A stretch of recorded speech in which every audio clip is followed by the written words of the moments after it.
legislators, legislative.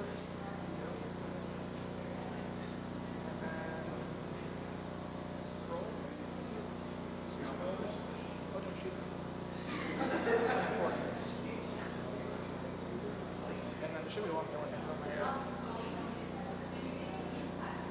Yeah, she's running late, I think.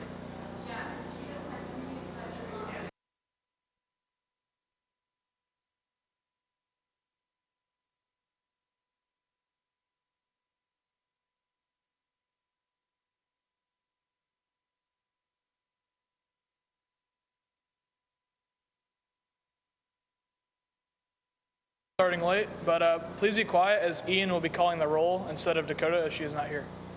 All right, Cody. Here. Nadine.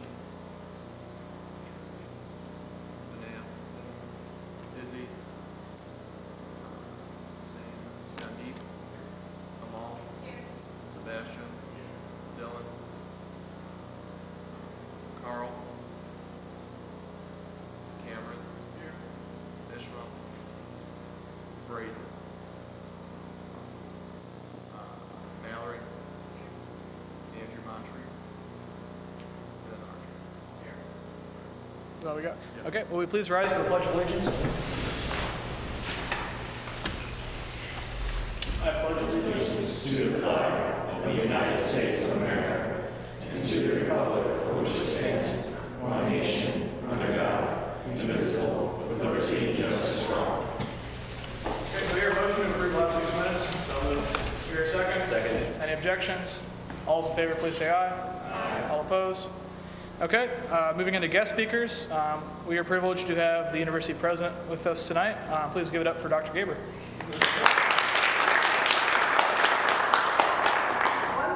I'm just going to have a few comments and then I'll open it up for questions. Hopefully you all are having a great year.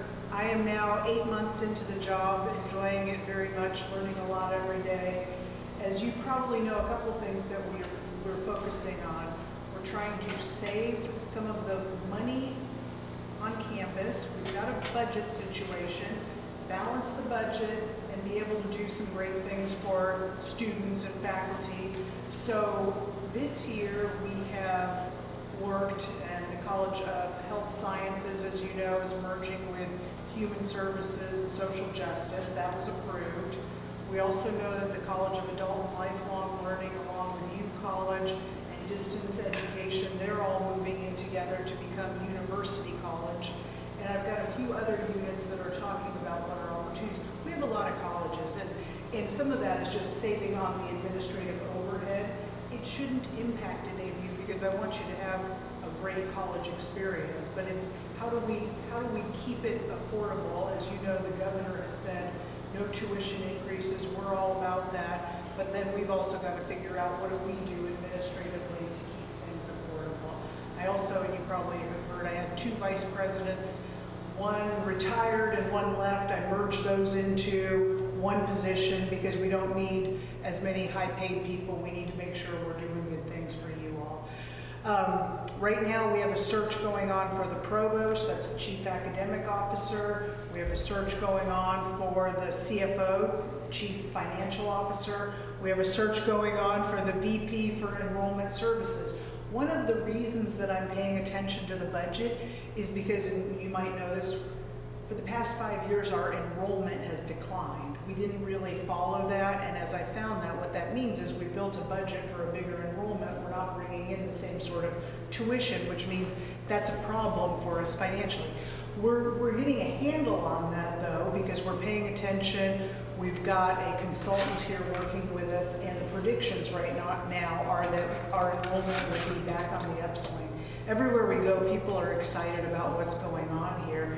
Really, we haven't been out in the past couple of years telling as many schools and high schools and community colleges about what's going on. So we're doing a lot more of that. I even went to high school a week ago and met the principal and the guidance counselors, and I said, you know, I want you to know it's a new day at the University of Toledo. We're doing great things, have great students, have great programs, want you to feel great about sending your students here.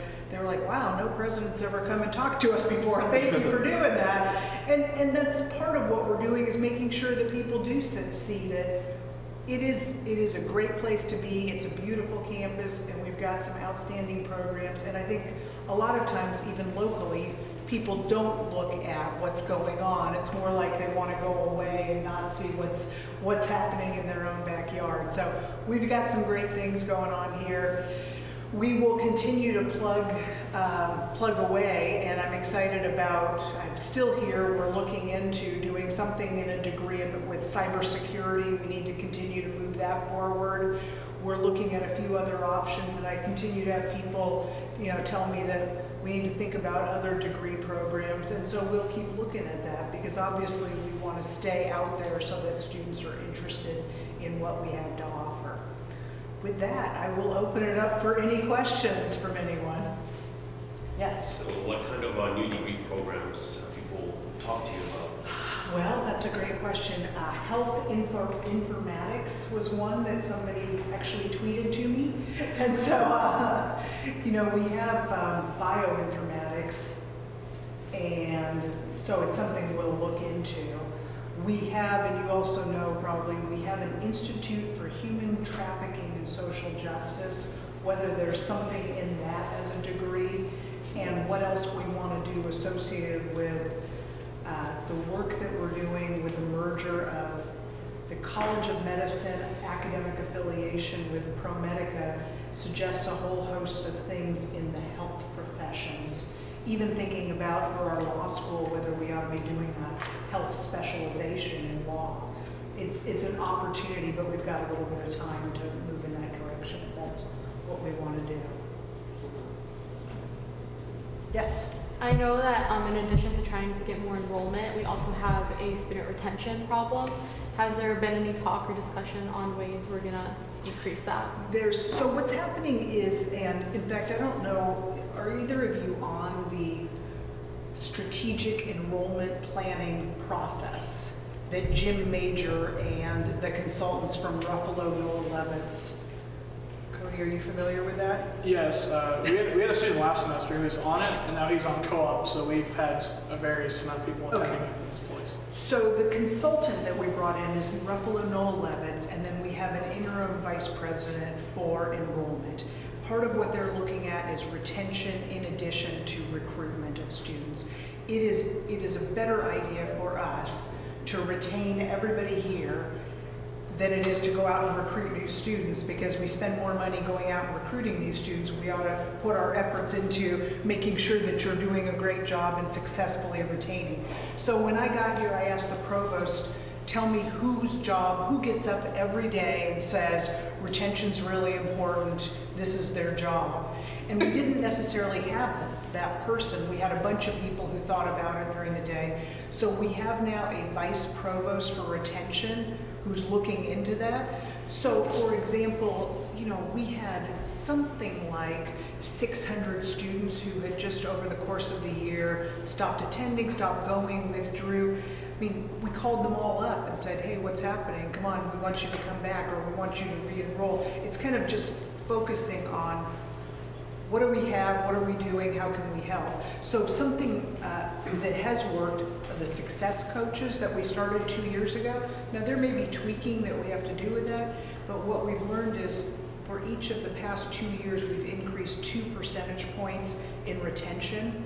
So that's a good thing. I mean, if we keep doing that, that's very positive. And every time we increase retention, that's going to cumulatively add up to increase our graduation rates.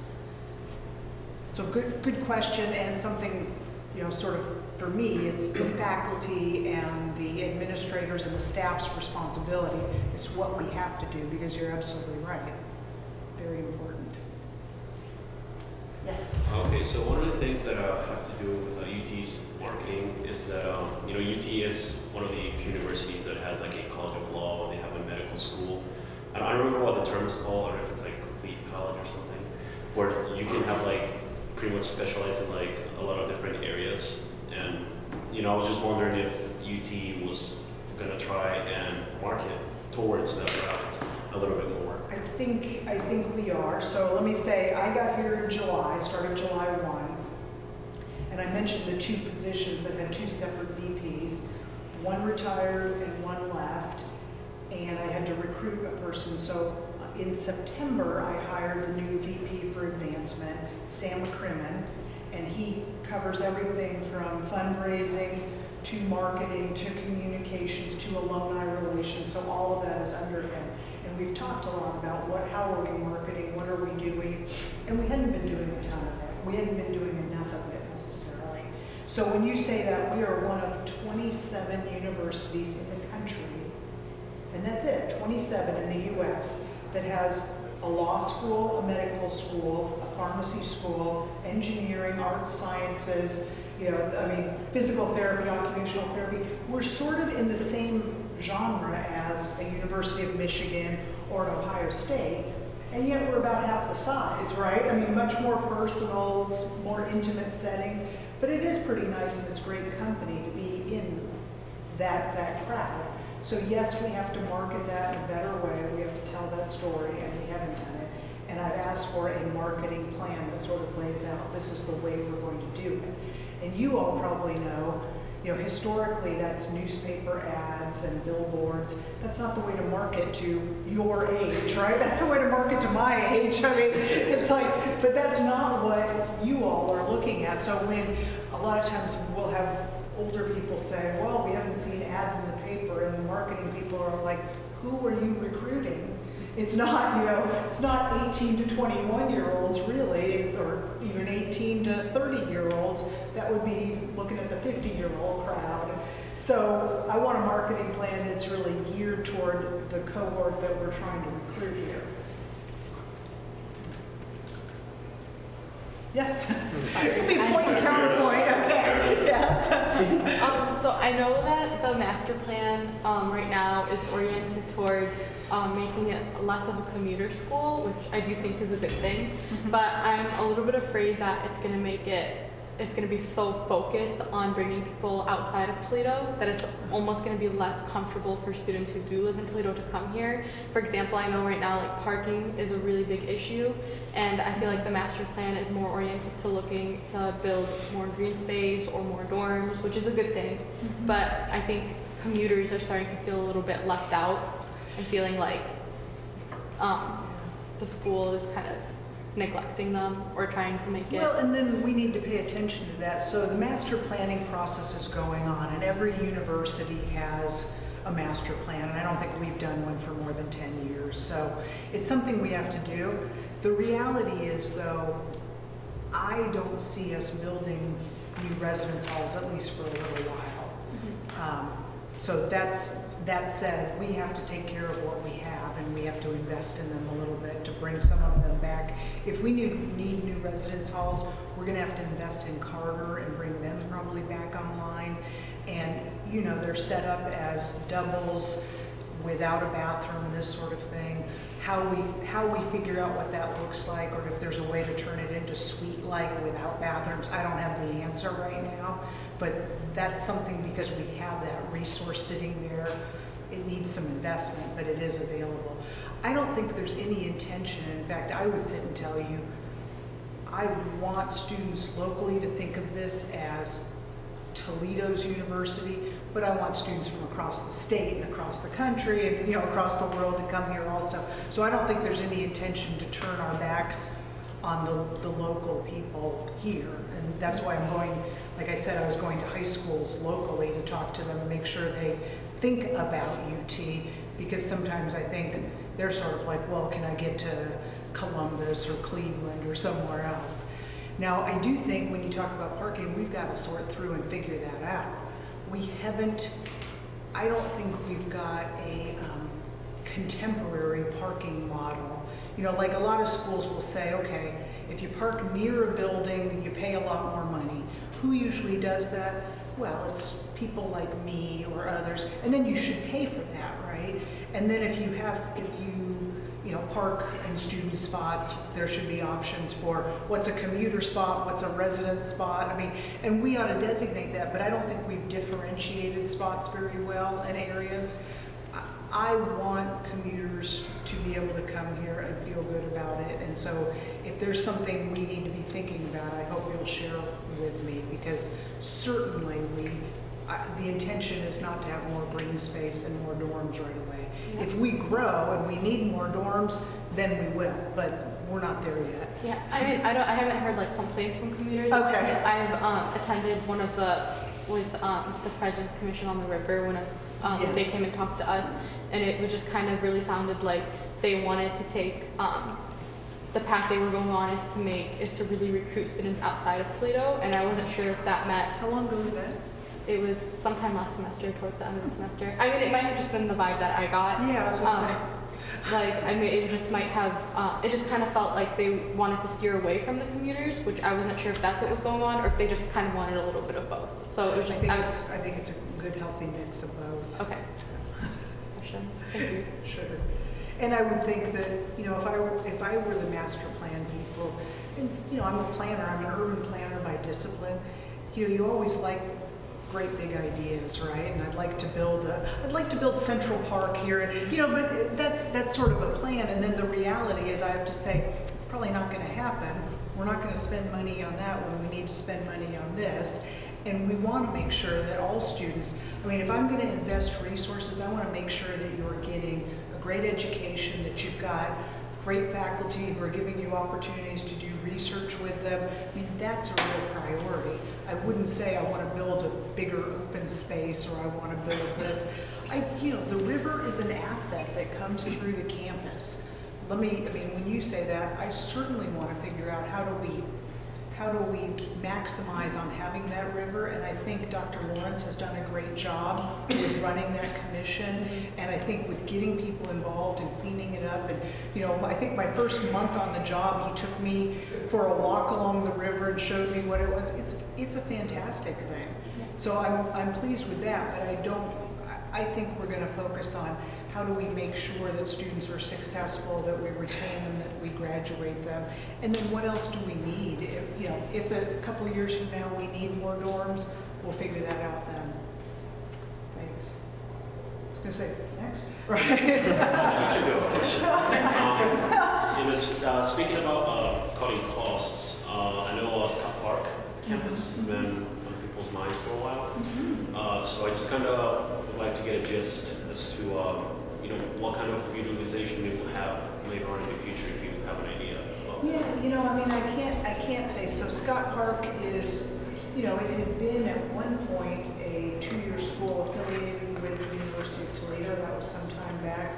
We stopped running that community college. We now have a lot of different tenants who are using space there, and we don't have a full plan for that. And that's part of what will come out in this master planning process. Ultimately, would it be something that we need that space, that we don't need that space? I guess I want to wait and see a little bit. So all of the people who are there in Toledo Public Schools, they have their early college program there. We rent space to Northwest Community College. We have our HR department. We have the Minority Business Development Center there. I have to make sure that we give everybody notice before we do something, and yet I can't tell you what we're going to do. I think we're looking at it, it's an asset, but it also costs us money to maintain it and to operate it. So it's the careful balance between both of those. And let me say, it's a state asset, so it's not like I can say, oh, by the way, let's just go sell it and see if I can get money to, because it's not ours to sell. So it's an asset that we have, that it's clear we have to figure out how do we maximize the use of that space or not, right? Yes. Yeah, UT have invited other speakers before on a different field, different majors. Can any student suggest a speaker to invite? Well, possibly. There's a distinguished lecture series that has a committee, so you can always email the provost's office because they work through that with that committee, and then the Honors College ties in with that. So I think the short answer is any student can always do that. We can't tell you if we'll be able to get them or if the committee will want them also. Or you can try to get on the Distinguished Lecture Committee, which is part of the committee that selects, like when Steve Wozniak came and that sort of thing. So I think there's an opportunity because we always want to know. The other thing is that we invite speakers to come as commencement speakers, and we're always looking for suggestions on that also. So certainly either email UT president or the provost's office and offer suggestions. We've called a few people and asked them. Some speakers have astronomical fees associated, and depending upon what it is for, like the Distinguished Lecture Series, we will pay a speaker. For commencement, we don't pay somebody to come. So it just depends on what event, whether they'll come and whether they want to be paid or not paid. So. If they don't want you guys to pay for them, will you accept it? If they are famous. Possibly, probably, just depends who it is, yeah. Shoot me an email, we'll see what we can do. Okay? Thank you. Yes. I'm sure you probably addressed this in like previous interviews and debates and everything, but can you just refresh us on what you thought UT's weaknesses were, just like from an outsider's perspective before you came on campus? Yeah, I mean the graduation rates, we were talking about retention. Our Yeah. graduation rates are about 43%. That's a 6-year graduation rate. That's low. I mean, so if you think about in 6 years, 43% of the students that entered 6 years earlier have graduated with a college degree. We need to increase that. And so our positive is sort of what we talked about earlier, the fact that we have a range of programs and professional degree programs, medicine, law, pharmacy, and you all, as you're here, I would so encourage you to think about, you're here getting a bachelor's degree, go straight into your professional, either master's, PhD, MD, law degree, because you're here, you can actually think about saving time, or you could save money, or that sort of thing. And if you were you could think of some other schools, you don't have that opportunity as easily. So we have great things here, we just haven't, it's kind of like, what's our business? The business of the University of Toledo is to make sure we're giving you a great education and that you graduate, so you're out telling other people you're an alum and you're a proud alum of UT. So I want to make sure we're getting our business straight and doing a great job at it. Yeah. And we're not quite there. We should do better. So I'd say that's probably our biggest weakness. Another one, so I've talked about a few of these. We need to increase our research and our external research funding. Usually that's faculty, also PhD students, medical students and doctors. I would tell all of you as undergrads, try to work with a faculty member, whether that's you're in history and work on oral histories or political science, or whether that's, in biology. Think about what it means to do research as an undergrad. You all know, 10 years from now, what's the job, or 20 years from now, what's the job that you might have? It might not even exist right now, right? Think about when I was a kid, people. 20 years ago, many of the jobs that exist now weren't there. When I was in graduate school, this is a story I've told several times, got my master's degree at the University of Southern California. And a guy that I was friends with, and he lived sort of down the hall from me. We were in a graduate student apartments complex, and he said, I'm doing this really interesting thing. Now, this would have been 30 years ago plus. I'm doing this really interesting thing. We're trying to develop a thing that you could carry your phone and it wouldn't have to be plugged into a wall. And I'm like, no. Okay, all right. Seriously, 30 years ago. And think about it though. At that time, that was innovative because that didn't exist. Or if you did, the few rich people that had phones, they were these giant things, right? So where have we gone in that time period? There's my phone sitting on the table there, right? It's that sort of innovation. 30 years from now, what jobs might there be? Your ability to be prepared for that is how well are you thinking about what are research ideas, how are you innovating, how are you being prepared for what the next set of ideas are. You might not know what it is, but you have to be able to get your brain around it, right? So research is important, and then what I'd say is we have to work on fundraising. fundraising has to do with alums and other people giving back to the university. That helps faculty. We keep the best and brightest by giving them endowed professorships, right? So often you see somebody who's a named professor, the Smith Professor of Civil Engineering or this sort of thing. And we want to be able to keep great faculty. And then it also helps with student scholarships, it helps with research opportunities and having funds. So we want to do better. Right now, our alums are not giving back to the university at the same rate as other schools have. And so I'm spending a lot of time out talking to our alums saying, we need you to give back. You've done some great things. You had a great education. We want to make sure you're giving back to prepare the next generation of students. Yes. What do you think about, so they used to have like the BackMD and then the SMD program for, this is more like specific to the medical school.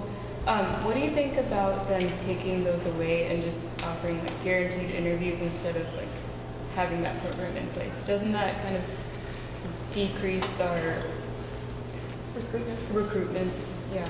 Yeah, I don't, did they do that? I mean, Yeah. Okay. Yeah, so I think, so I'm a junior, so people coming in after my year, no, 2 years after, so freshmen, would be the ones who are doing the guaranteed interview and they wouldn't have a guaranteed admission. I see. And that just, I think it takes some of the appeal away from coming to the university because they don't have that safety net anymore. Right. And the people applying to those programs are people who are very passionate about what they want to do. Like they know early on what exactly they want to achieve in life. And I do know that as I've talked to the dean of the medical college, I mean, I think he's very interested in doing all that he can to particularly help kids who, you know, are from this area and this sort of thing. We have a brain drain out of Toledo and out of Ohio, out of Northwest Ohio at least, and thinking about if you're tied to this area, we want you to be able to stay and figure out how to do that. With the academic affiliation that the College of Medicine did with ProMedica, I think our College of Medicine will become increasingly attractive. So ProMedica, as you probably know, has agreed to provide $50 million a year for the next 50 years. So as you start doing that math, it's a lot of money, right? It's a lot of money. But what that's going to do is help. They're going to invest in faculty, student scholarships, research, and we're going to be able to do more. And I think that program will become even more valuable over time. So I hear you. Part of what I think we want to see is, I'm not sure when they made the change or decided. I think that was probably decided before me. If somehow we see that things aren't going well, we can shift that back. That's what I want to pay attention to is, you know, anytime as you all think about things, if there are things that don't make sense, and, you know, maybe there's something I know that you don't know about, this is why it's done this way, but if for some reason we're doing something that you're like, why are you doing it that way? Give me a shout, because I'd like to figure out if we're doing stuff that harms us, we ought to fix it, right? So, and that's thank you. I mean, that's really what we've been trying to figure out, even in the past several months, is what are we doing, why are we doing it, how is it central to the mission of improving our academic experience for our students, making sure you stay here, making sure you graduate. That's what this is all about. This is about making sure you're having a good experience and you go out and tell other people this is a great place to go to school. So if we're not doing that, if we're not helping you do that, I want to know, okay? Yes? Well, just, I guess out of curiosity, I transferred in this semester, and I guess I found the transfer process into Toledo to be fairly difficult. And I mean, I guess one of my concerns is that it's almost like a detriment. Like, I mean, it might deter some people from coming. Is there anything like in the works to maybe simplify the process, maybe streamline it a little bit to make it a little less difficult, I guess, to make it in? Well, it's a great question because it ties into what we're doing with enrollment and making sure that, so my question is, if you don't mind, where did you transfer from? I transferred from the College of Worcester. Okay, interesting. Yeah, I mean, it shouldn't be that hard for you. I'd tell you, and some of you may know this, so my daughter transferred here this semester, and And actually, we had some of the same problems. And I thought, what? You know, so I learned a little bit along the way too. And what I'd say is, I think that's part of what we have to look at, part of what this strategic enrollment planning group is looking at. Because I agree, it shouldn't be that it is painful. And that, you know, at one point she's like, well, if I can't transfer in, maybe I won't. And I'm like, no, come on, you know. You have to, you know, you have to feel like you're going to persevere, but I agree with you, it shouldn't be hard to do that. We should make it easy. So I'll look into that, okay? Thank you. Thank you. Yes? So I know university usually invest in like projects that are being monitored by the teachers or instructors. So what do you think about if, let's say, there are some students who have ideas or research ideas particularly, and they want to work on them? What do you think about that? Like, Well, I think sometimes that works, and it just depends on what the field is and that sort of thing. So if you were to tell me in bioengineering that you want to do that, I might say, okay, well, it just depends on what chemicals or what you plan on doing or how that works. Most frequently, there are student organizations that might do something like that, or you might do an independent study with a faculty member but have the opportunity to work with a group. I mean, part of the idea of being in a university is to be able to explore new ideas and sort of push the boundaries, but often you want to do that with a mentor or somebody to help say, hey, have you thought about this, or what if you do it in this way, or that sort of thing. So I'd say yes, often you might talk to your department chair or do it through a student organization. I mean, ultimately, I would love to get to the place where we say every student leaving the University of Toledo has had the opportunity to participate in some student research. And I mean that from an art student to a history student to a bioengineer, so that, you know, people often think of sort of science as the research part. There's research in history, and what are you going to do with a history degree? Well, we need to make sure that we figured out how to make it relevant. One thing the state of Ohio is now mandating is that every student have the opportunity. They don't have to do it, but next year they're going to have the opportunity to do some sort of experiential learning related to their degree, meaning that they'd be doing something that's kind of applied. What do I do with this to make sure that I've got an idea of what I can do with it? So I like the idea. I'd say you want to figure out who the mentor is that's going to help guide you. I think for the sake of time, we're going to have that be the last question. Okay. Well, thank you all very much. Any time that you have suggestions, I certainly encourage you to give me an email. And if you can't remember my name, which is my email address, UTpresident also works. So feel free to shoot an email, okay? Thank you. Have a good night. Thank you. Appreciate it. Thank you. Thank you, Dr. Gaber. And now we'll move on to our open floor segment. Does anyone have anything for open floor? And if anyone has any questions for Dr. Gaber at a later time, just let me know, or Ian, and we can forward that on. We meet with her on a monthly basis. Anything for open floor? Okay. At this time, we can move towards appointments, which I don't think we have any. We do have a senator who's eligible for appointment, but he wasn't here today. He's an RA, and I believe they had like an all-hall meeting. Big event chair. Yeah. I did. This is waiting. Okay. Yeah. Yep. have we heard anything from the Sustainability Council yet? Or? Good question. So I've contacted Carly, and Neil is the advisor of Green Fund. I've contacted them several times. They've gotten back to me and said that they will let me know when they have ideas or things that they want to do. But I think this is headed in a really bad direction. As of now, I don't think it's even going to be a committee. I don't say my time was wasted. Maybe they're just a little busy on their end. I know this week is very hectic for me. Maybe that was the same for them. But I'm glad you reminded me. I'll follow up with Carly and Neil. Because I wanted to have a meeting 2 weeks ago, and we almost had one set up, and then they never got back to me at all. So I didn't know what was going on in Green Fund Zone. We currently don't have an SG member that sits in Green Fund right now, I don't believe. So, but thank you. But yeah, next week we will have a senator appointment, at least one, maybe there'll be more, but I think that's all we have for appointments. And Ian mentioned the big event. We usually have kind of a liaison between our organization and Big Event, and we're going to elect that next week. I think that Trish has been serving on it the last 2 weeks, or two years, sorry.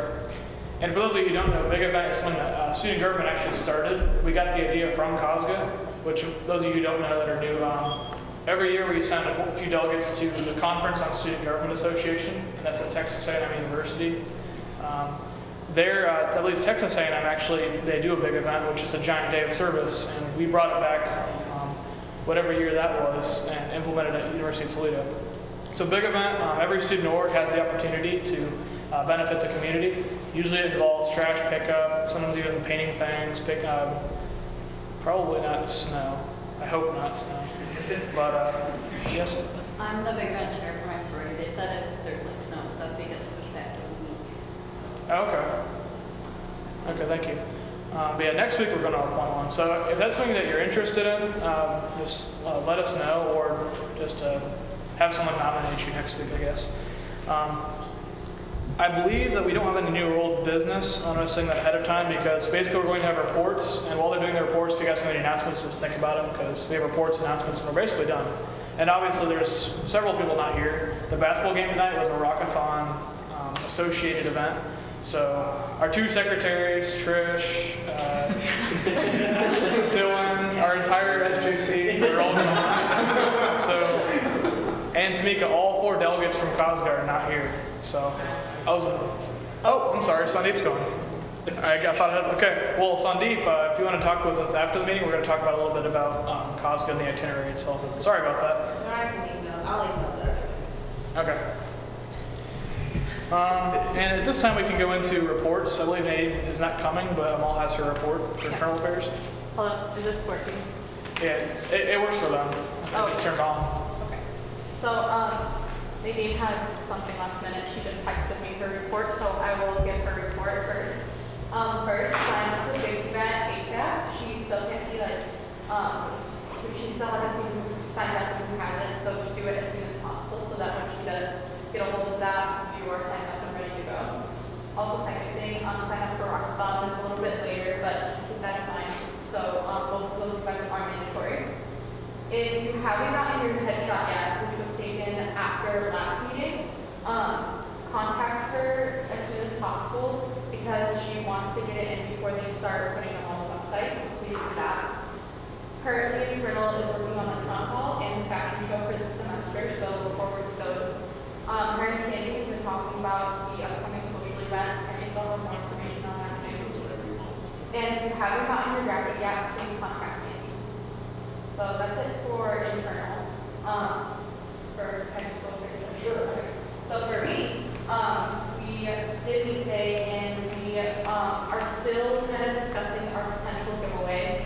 We're definitely doing candy, like we decided at last week's meeting, but after we see kind of what happens with the budget, we may have something new in addition to the water bottles and the koozies and things like that. So that's something to look forward to. If you really want to see something to give away that you haven't seen students when they do, let me know. We're open to ideas. We're still kind of brainstorming. So let me know that. Second thing, with recruitment, we are still brainstorming new ways that we can increase that. One of the ways was, since I kind of had the APO thing, is we have bringing up people. We really want to do something with student works. So today we went through a couple student works that we can potentially hit. Madeline and Renee are going to do PIO. I'm going to go to MSA and AEP. And Carl is going to be able to go to ISA. So those are the couple that we talked about. And talked with Coda about going to RSA. But I do have a sheet here, and if you are part of an organization that that you think would have people who are interested in student government, if you could just put your name, your org's name, and the time that they meet, that would be great. And if you know anybody in any other organization that you think we should hit us, please let us know. So that's going to go on right now. We're also just going to contact other organizations we think would be interested, and then have those times for next meeting, so you can sign up for that organization even if you're not part of it. So look forward to that next meeting. I think that's and then the last tabling opportunity is this Saturday. It's an experience day, so it's not like tailored to our local students, but it still makes the university look really good, and I think it gets potential freshmen interested. A few of them actually do ask for cards and things like that. So I'll be there to set up the table at 12:30, but there's 2 slots from 1 to 2 and from 2 to 3, and this is your last February date, so if you have not tabled yet, you need to do this day, and if you can't do it for some other commitment, you need to have contacted me, and if you haven't, I need you to do that as soon as possible, or else you will lose speaking rights for the next meeting. Wait, yes, speaking rights first. Okay. So I'm gonna hand both of those sheets around, and if you guys could sign either or, that would be great. Okay, does anyone, as part of student affairs, have a report of anything going on? I don't think that this week. Okay. For Carl.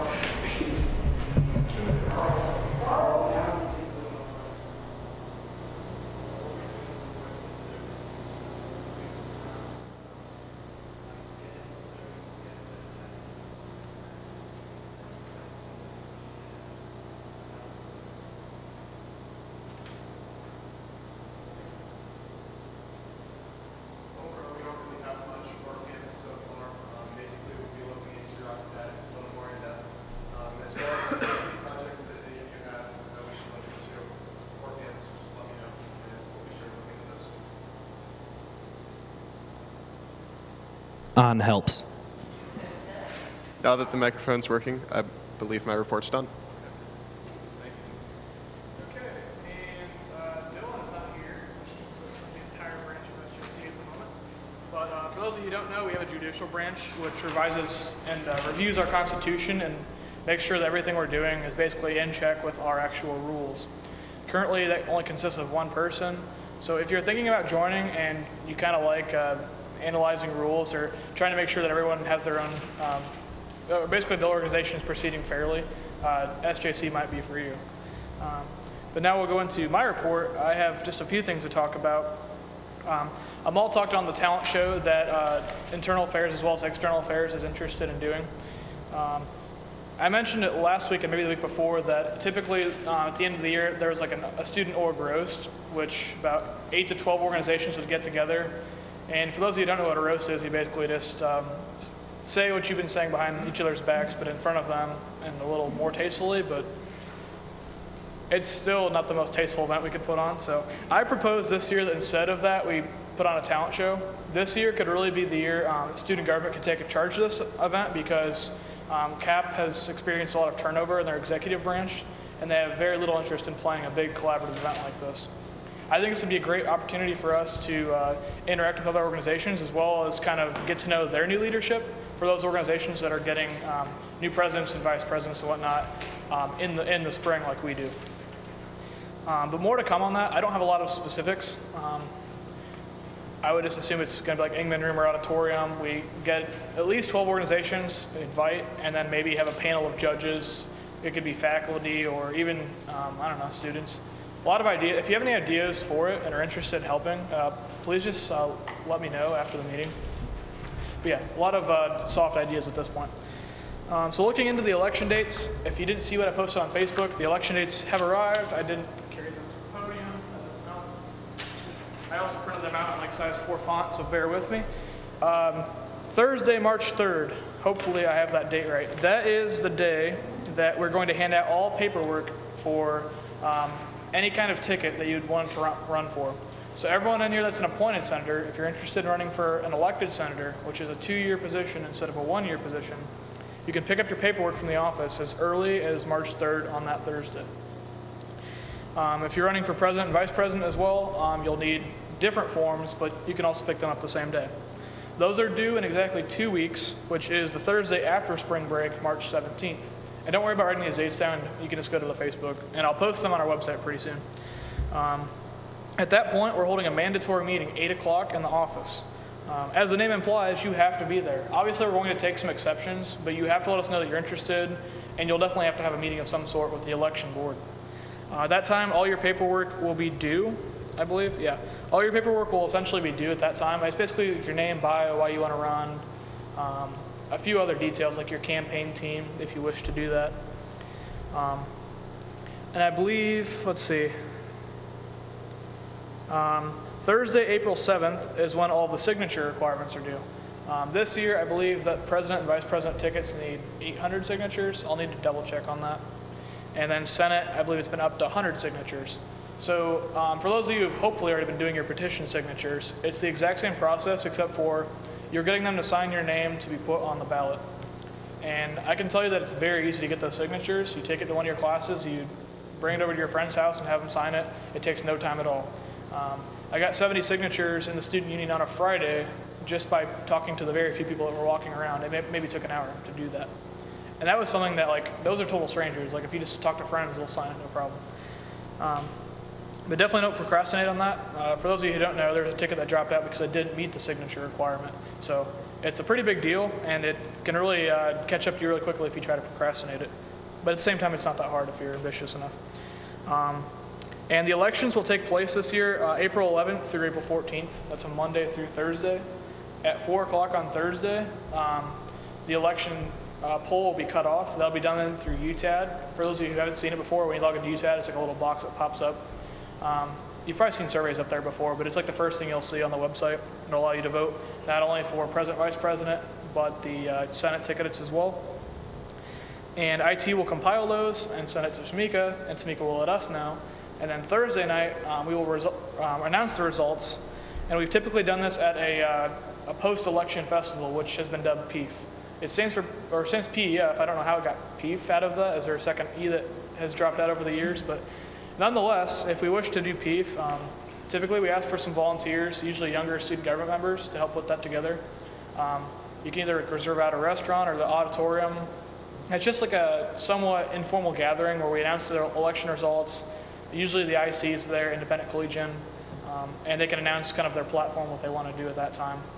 But all this stuff is contingent on having multiple tickets on the ballot. I have no idea who's interested in running for president and vice president. I can tell you it's not me. But I would like to see multiple tickets on the ballot so we can actually have an election this year. Something that really pained me and Ian is not having an actual vote. Because although we know that we're the best candidates for the job, the students, there was a lot of kind of trolling. UT Problems kind of posted like really democratic elections this year, student government, and it's had me and Ian. And I don't know about Ian, but that kind of hit me home because like if people don't know what we do, like it just seems like there's no chance of them having any representation. Student government president and vice president used to be open to just about anybody, and it would usually be like a Greek president or an active member that would just run for student government president and then have basically no idea how to run this organization, which sucked for us, but it made it very student-centered because anybody could run, and that made it a very exciting opportunity. So the fact that we've made it that you have to have experience to run for president, it makes it hard enough, but when we don't have multiple tickets, not only are students not really interested because they can't just go ahead and run, but they don't even have a say. So just keep that in mind. If you really think that you could benefit this organization and have a lot of ideas as to what we can do to bring in more membership, be more inclusive, have better outreach, you should seriously consider running. I can say it's very much worth it. And that goes for being an elected senator as well. Every appointed senator in this room should definitely run because there's no reason not to. You can double your term length. A lot harder to be removed if you be obnoxious for whatever reason. And I'm sure we'll find more ways to incentivize it in the future as opposed to like elected versus appointed. But yeah, I can't stress that enough because if we want to set a future where we actually have very competitive elections, it has to start somewhere. We have to have some kind of enthusiasm. And if we're not enthusiastic about it, I can guarantee you the students aren't going to be enthusiastic about it. So definitely try to be ambitious. Think about running, not just for president, vice president, but Senate. Try to encourage friends to run. You don't have to be an appointed senator to be an elected senator. All these visitors in the room, you guys can become elected senators if you obtain 100 signatures, be voted in. So that's a very democratic way to be involved. And again, it's a 2-year term, hard to be removed. And if you have any questions about that, just let me know. But those are the dates. Please do not look at the election manual yet because there might be some discrepancies, and I don't want you to use those to try to undermine what the election boards come together, or just get confused and show up to a meeting on like February 28th and realize that nobody's there because the date got moved. Moving forward, the Ohio Student Government Association, Utsg, not COSGA, their website, it runs off of a server, and since Utsg has zero budget, Internal Affairs has decided to let us purchase that, basically that subscription for a year.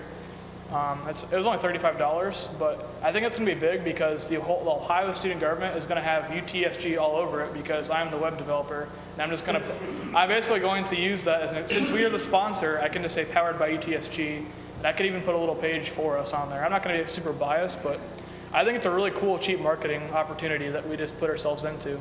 So pretty excited about that. We'll be on there for at least a year until someone figures out how to delete it. And then lastly, for those of you who are in the office, you notice that giant box.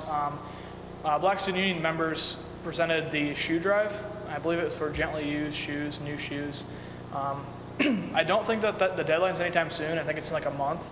But if you have any shoes that you're willing to give up that aren't too banged up, feel free to drop them in that box. I'm sure that they'll be coming around to check it every now and then. I don't actually have the deadline though, but I was told it was like in a month. But that's what that giant box is there for. Don't put it over your head or try to be like SpongeBob with the imagination episode and ruin the box. But yeah, I think that's all I have, and I'll hand it off to Ian. Actually, no, I don't. Before I forget. How could I forget this lovely thing? Senator of the Week. We do have one this week. Is someone who's been working very hard. Someone very involved, has gotten actually a couple people to attend here today. He wrote a piece last week, and his name's really fun to say, so give it up for Carl!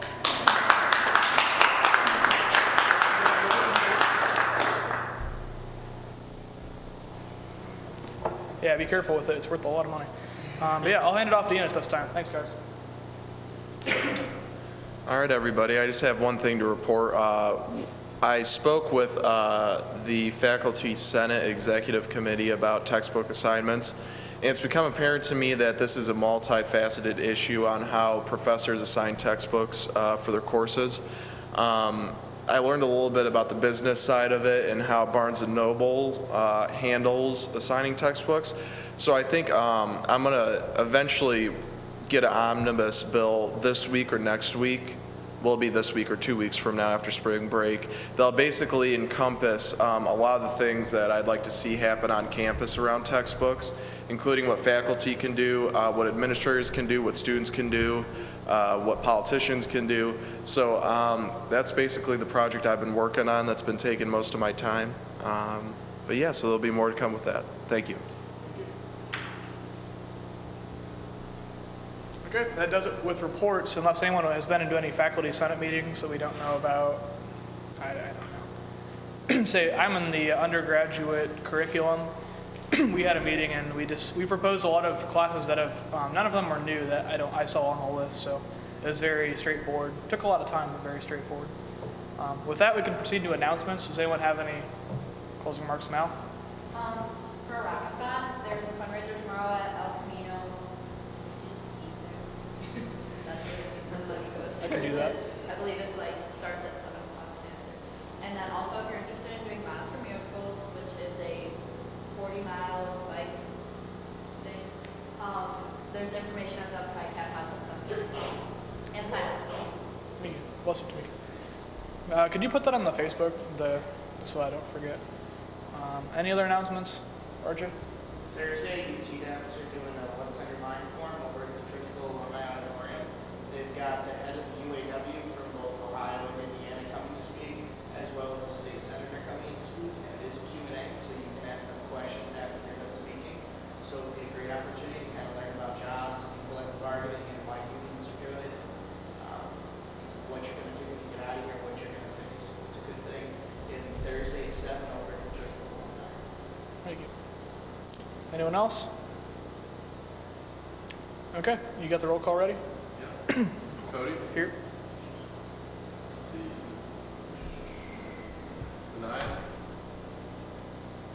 Renee, I'm sorry. Here. Sandeep. Here. Mal. Here. Sebastian. Here. Carl. Guys, Cameron. Here. Braden. Mallory. Here. Andrew Montry. And RJ. Here. all right. We'll get Jesse if we gotta add Say, I don't think we even got him on the. Yeah, he was here the whole time though. you in. Okay, cool. And then Jesse, what committee are you in, or interested in being in? External? External? Okay. Amal, could you talk to Jesse before you leave? Yeah. Okay. Thank you guys for coming, and this meeting's over. I need to rate